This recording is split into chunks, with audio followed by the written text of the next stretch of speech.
The evidence is clear that it's not. It's quite simple. What's happened, and you've talked a lot about personal violence. This is the thing that literally hits us in the face, and it's utterly horrible. But vast areas of crime have simply been decriminalised. As you said, people no longer bother reporting burglaries. Shoplifting is effectively decriminalised. There are whole areas where the police have stopped doing anything.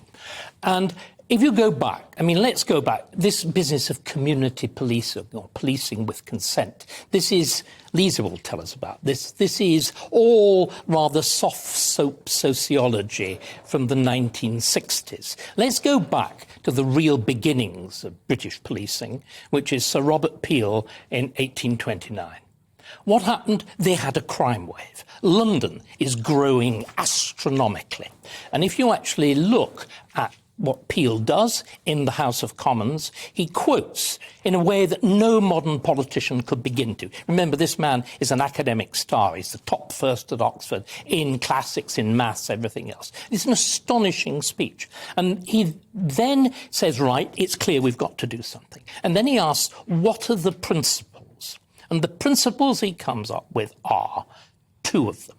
First of all, what is the target of policing? The fundamental purpose of policing is to protect property. It is to protect what people have, what they've worked for, their homes. It's why, in that sense, that last case is so infinitely shocking. Your home should be your sanctuary, the Englishman and the Englishwoman's castle. Here, somebody breaks into it brazenly, and a child is shot in her own home. The police have completely disregarded this fundamental principle. They do not take the penetration of the home, the profound distress that causes, seriously at all. And this seems to me to be it's a breach of the social contract. The second thing is that in this country, unlike America, we have deliberately disarmed the civilian population. We have said people must not carry arms, must not carry weapons, however easy it seems to be for criminals to get their hands on them, as well as the practice of using knives. Now, that is a very simple idea, again, of contract. You surrender your ability to use force, providing you are protected. The police are not protecting.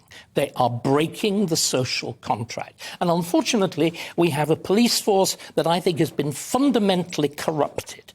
The disasters of things like the Macpherson inquiry, all these vague notions like institutional racism. What it does, it gives the police a notion of targets that have got absolutely nothing to do with the basics of policing. They've all about diversity, equality, inclusion, anything but actually dealing with crime.